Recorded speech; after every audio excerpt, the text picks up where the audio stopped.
Здравейте! Вие гледате училищна телевизия, курсът на училището. Добре дошли в седмицата на четенето. Учениците от всички класове се явяват в различни дейности от четене на открито и любими герои до драматизация, творческо писане и литературни игри. Здравейте, скъпи второкласници! Добре дошли в нашата стая на трети клас. Избрали сме 3 произведения, които ще ви представим като драматизация, кратки сценки. Не са избрани случайно. Пожелавам ви приятно гледане. Госпожо Петрова, защо е важно да четем? За да бъдем знаещи и да имаме самочувствие. Какви качества развиват четенето? Книгата е един необятен свят.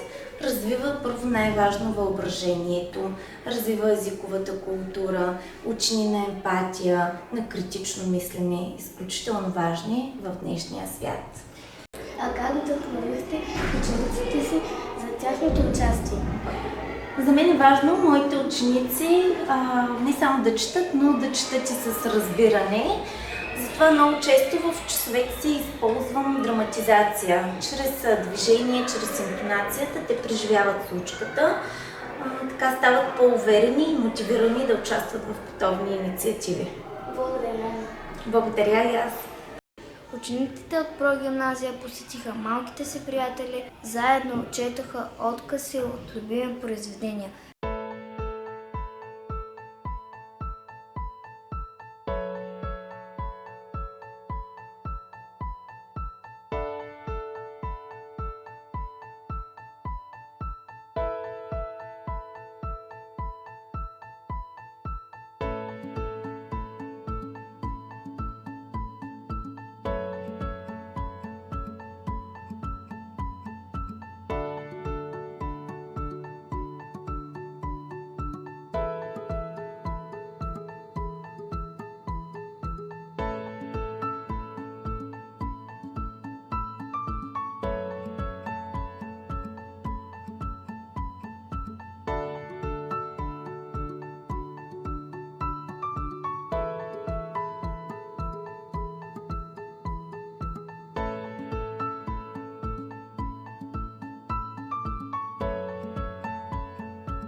Седмицата на четенето показва, че когато всяко дете намери своята книга, се ражда магия. Благодарим ви, че бяхте с нас. Вас беше училищна телевизия.